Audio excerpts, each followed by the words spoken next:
Hello, in this video I am going to be looking at the 116F3 and its new buffs. I'm not going to be looking at the new gun because it is utter garbage. And here you can see the reason for that. Terrible penetration, it's got worse dispersion with lower alpha damage, a horrendous total reload time of 32.59 seconds if you reload from empty, and terrible DPM.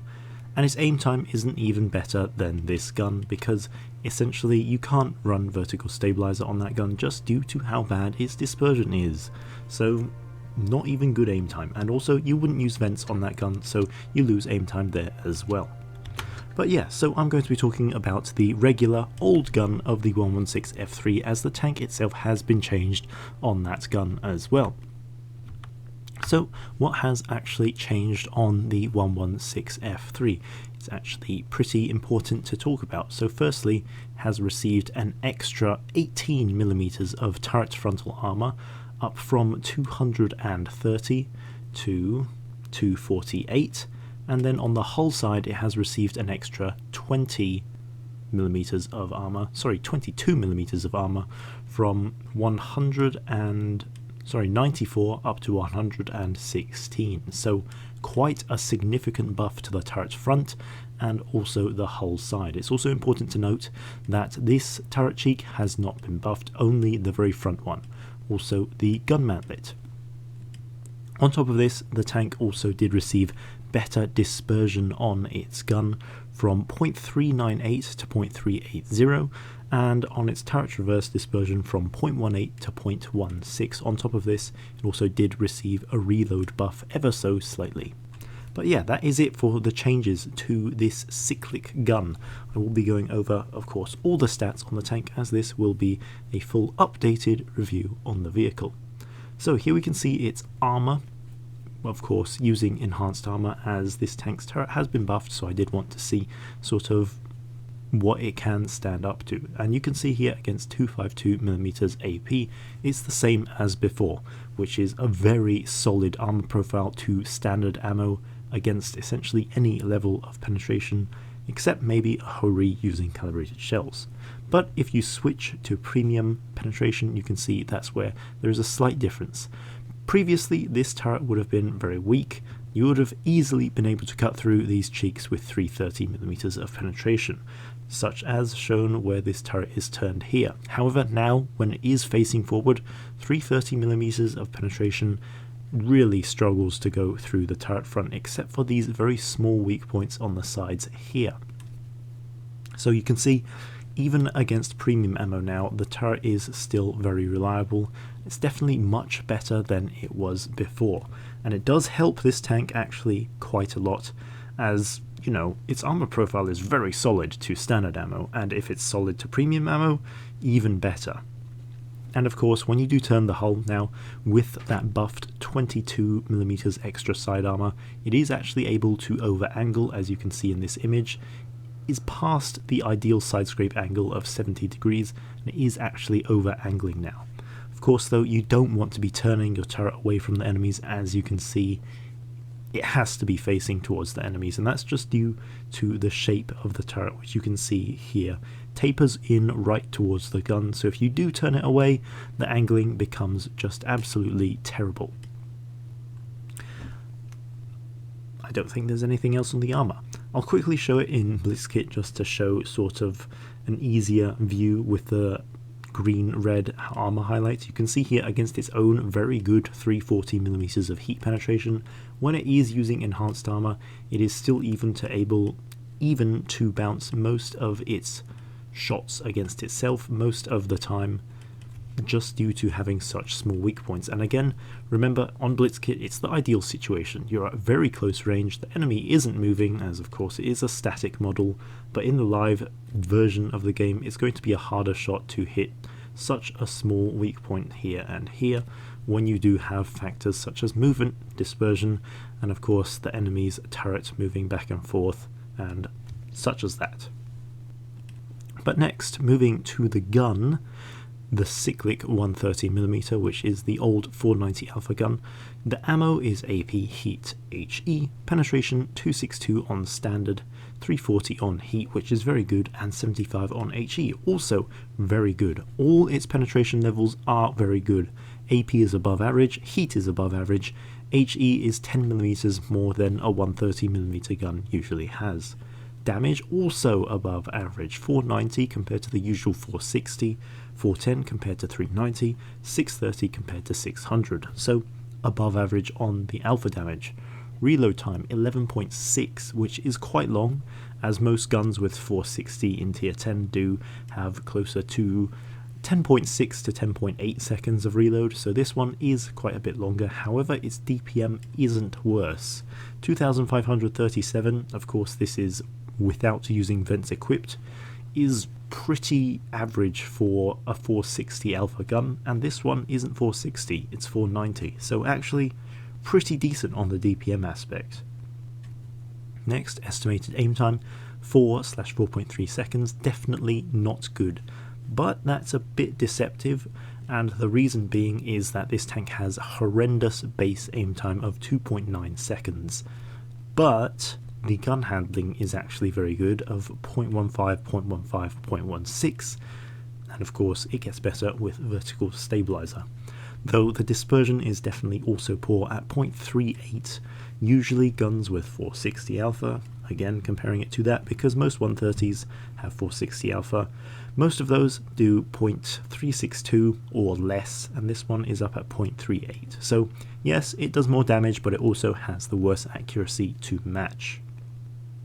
Shell velocities are pretty good at 880 on standard, which is, you know, perfectly fine for AP. 790 on heat, again, not bad considering it is heat.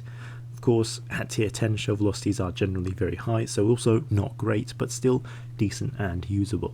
Gun repression is -6 degrees, which is not great, but it is a Chinese heavy tank, so that is to be expected. So overall, actually, this is a pretty nice gun. Its DPM isn't bad, it's got great penetration, which does somewhat help to compensate for the poor aim time and pretty poor dispersion. On top of this, it has good gun handling, meaning that you can actually snap shots fairly decently, especially if you're using refined gun to take that dispersion down to 0.32. So actually, quite a reliable, nice gun for a tank with a brawling heavy playstyle and with a very high durability, which I'll get into in a moment in its equipment section. I'm not talking about the 130mm auto reloader. I might not even make content on it because I already showed the main downsides of this gun.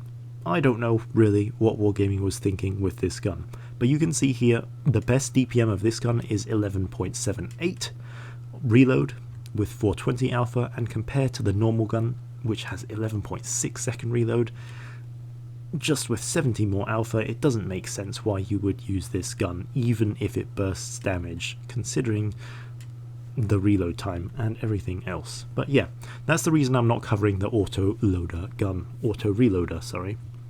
So mobility wise, this tank goes 42 forwards, which is actually surprisingly very good for as much armor and hit points as this tank has, sort of like the AMX-54.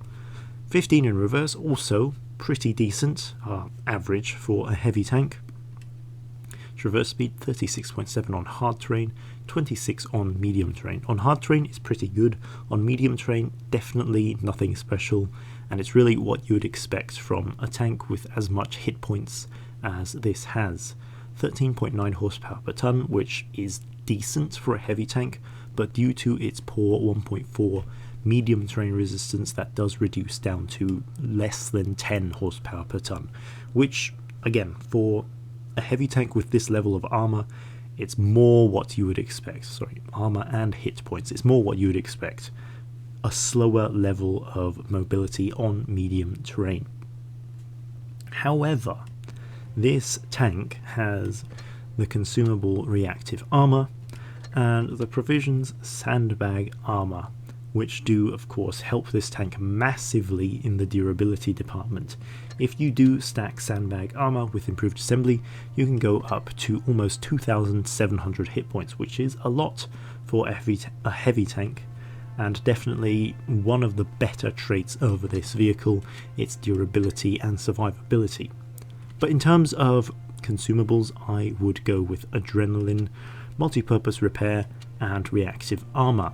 If you do want to drop out one of these to have an extra repair kit, I would say drop adrenaline. This is not a tank that reloads fast or has amazing DPM, but it is great on damage trading and great on durability, so you definitely do want to be using that reactive armor just to be better at trading damage. Next, provisions. Similar thing, you want the 10% food, you want sandbag armor, as it is just 3 hit points compared to these other provisions, and then of course improved fuel. I would say if you find yourself having problems with modules, I wouldn't drop any of these provisions for protective kit. I would instead drop adrenaline and take the repair consumable that you deem necessary. Next, equipment wise, definitely go with improved ventilation for this single shot 490 alpha gun.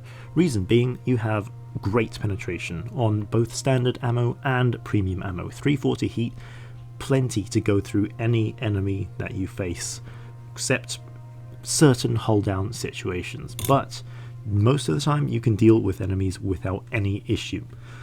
Vents helps a lot with the reload, of course 0.4 seconds, quite significant, helps a lot with the aim time, which is poor, and then of course the dispersion as well, which is also still fairly poor for this gun despite it having a good 490 alpha. On top of this, of course, it helps with traverse speed and also your terrain resistances, which are noticeably terrible on medium terrain.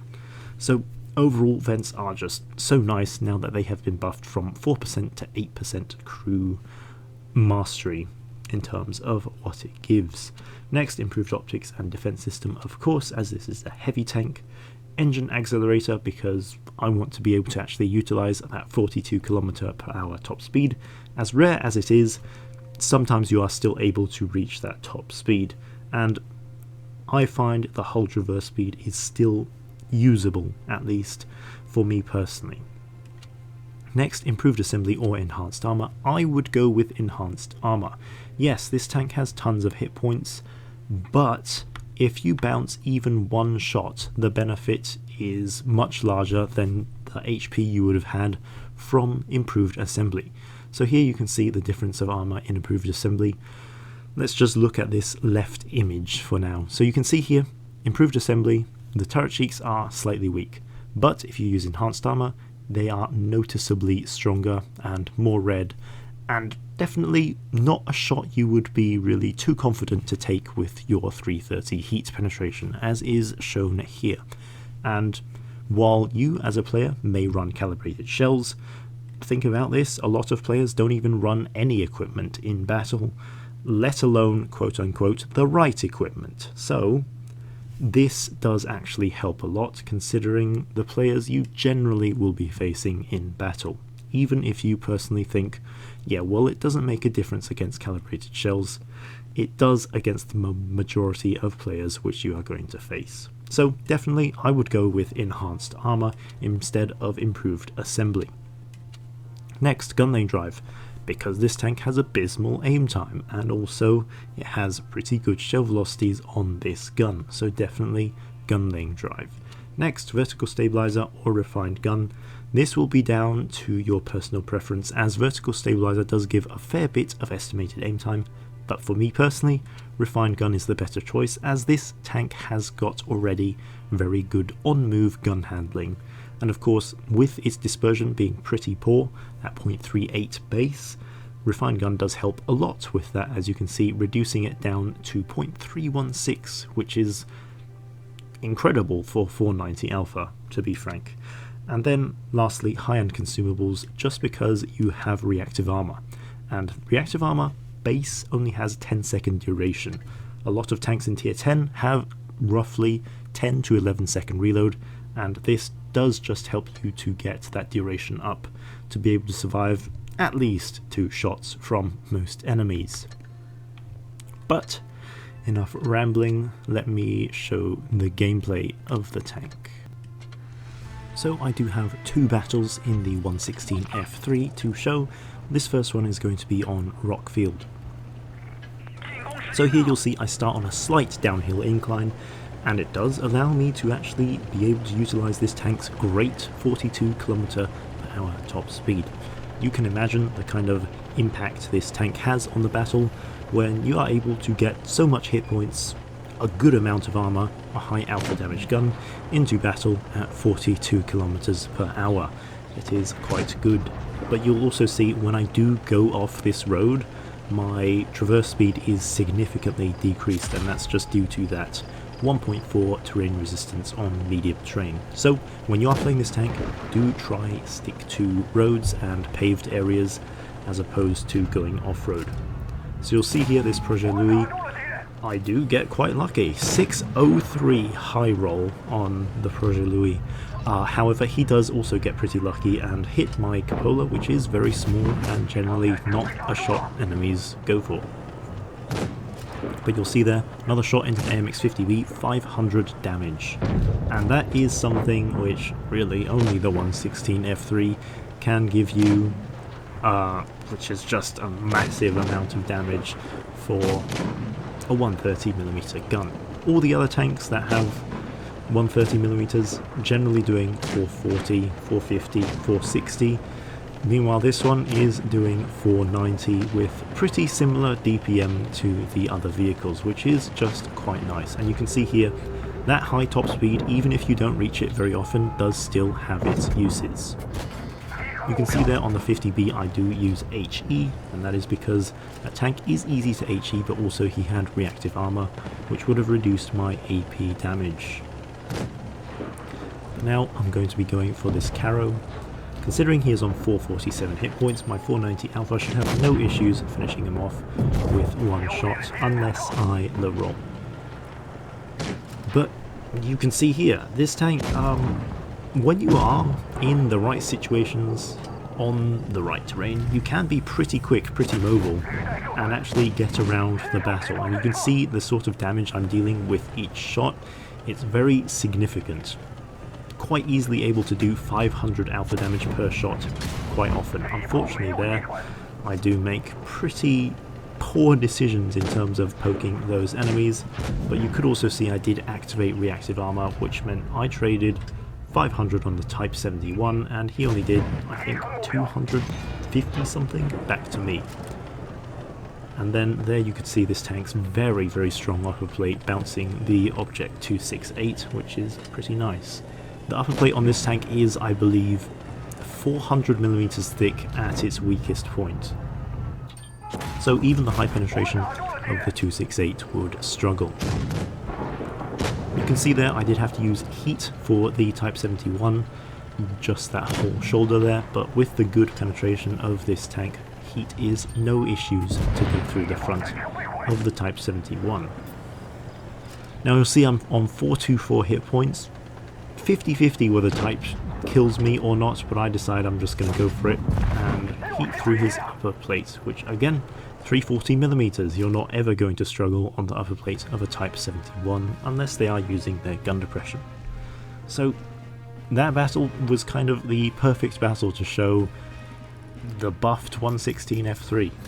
The gun is better, it reloads faster, it's a bit more accurate than it was before, it aims slightly faster than it did before due to that buffed on-move dispersion. And of course the tank overall with its better armor is just a lot more reliable in terms of its overall performance and how it does. But you could see there, I did only block one shot, which is what's going to be the difference between this battle and the next one. But 3,900 damage, 60,000 credits. I'm not actually sure if this one does make extra credits or not. So the next game is on Himmelsdorf. This one is of course a city map, so most of this map is actually hard terrain. You'll see the difference in my tank's mobility with that. Unfortunately, the other heavy tank on my team, the K91, isn't moving at the start of the battle, and then later he doesn't exactly provide me with much confidence. So I am going to be doing a bit of relocating and using this tank's mobility. But you can see, reaching the front lines quite quickly when I am on hard terrain due to this tank's actually quite good mobility when it is on hard terrain. But you can see here I'm just waiting enemy heavy tanks are pretty slow getting into position, so I am just stuck here waiting for them to do something.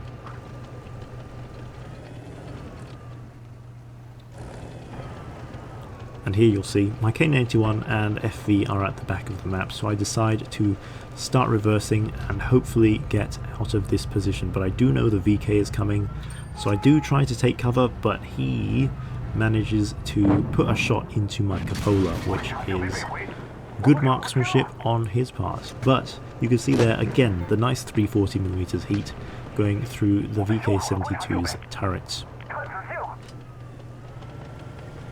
But now, considering what is happening on the Vassal, I am going to be going over towards the medium side to spearhead the push and actually try and steamroll that side, so this doesn't need to be a close battle. So you'll see here my mobility, the great top speed of this tank, considering its armour, considering its hit points and the size of its gun, is actually pretty impressive how fast this tank can go when it is on hard terrain. And you'll see here managing to finish off the Vachation Avenir while on the move will be thanks to that improved dispersion from refined gun and of course the already great gun handling this tank has by default. So you'll see here I do bounce a shot from the Jagdtiger, and again that's due to this tank's overall very solid armour, except on the lower plate, which is really the only weak point this has to enemy standard ammo. If you aren't using premium ammo, you're not going to penetrate this tank anywhere except the lower plate and the cupola. But here you will see the tank's poor aim time. You can see when I did have to stop and actually take the time to aim, it did take a long time to actually aim in properly on that T124's lower plate. And that is just due to this tank's terrible base aim time of 2.9 seconds. But again, you don't have to aim fully most of the time. As you could see, I did snap a shot on the VK. And then again, activating reactive armour there to absorb the shot from the E5, and you can see the T124 does ricochet. Why is that? I'll show you in a moment. This tank actually is able to bait quite well using its lower plate. Once again, the E4, I believe this time he bounces off the hull side, which of course they have been buffed, so you are able to over-angle and wiggle slightly. And thanks to this tank's good traverse on hard terrain, it does actually help quite a bit when you are wiggling like that to bait the hull front and of course the hull side. Once again, the T124 bounces off my tank's lower plate. And I do put in another good 500 damage into his tank. Fortunately though, due to this tank's long reload, not quite able to get another shot in. But you can see the armour in that one really working out against the E4 and the E5. Unfortunately for the E5, he did hit quite an unlucky spot, which I will show in a moment. But yeah, the E4 did just get completely baited by the troll armour of this tank. But in that battle, you can see blocked 2,700 damage, 3,800 damage dealt again, and making again 53,000 credits. Not that much, but I also wasn't using any credit booster. So before I get to the conclusion on this tank, let me just show you what the T124 was kind of dealing with the 116F3. So you'll see here, when you do shoot the track wheel of the 116F3, it doesn't actually penetrate. It's not like a lot of tanks in this game where the 3 caliber bypass rule sort of has a massive effect on it, because it has actually strong hull sides of 116mm. It is able to easily bounce shots that go into the tracks. Next, if you bait using the hull front by going round a corner or over angling, the lower plate becomes an auto ricochet, which means enemies will never be able to penetrate it unless they use premium ammo, i.e. heat. Only heat actually. So you'll see here, against this 262 penetration, well, more like 283 if we're taking a tank destroyer, you can see sort of what the E4 was kind of dealing with. I was on the corner and he was trying to shoot my hull, going from, well, between essentially an auto ricochet lower plate to a fully impenetrable hull side. He was kind of having to choose between the two. So one shot he would bounce off the lower plate, the next shot he would bounce off the hull side, and then the final shot he bounced off the lower plate again.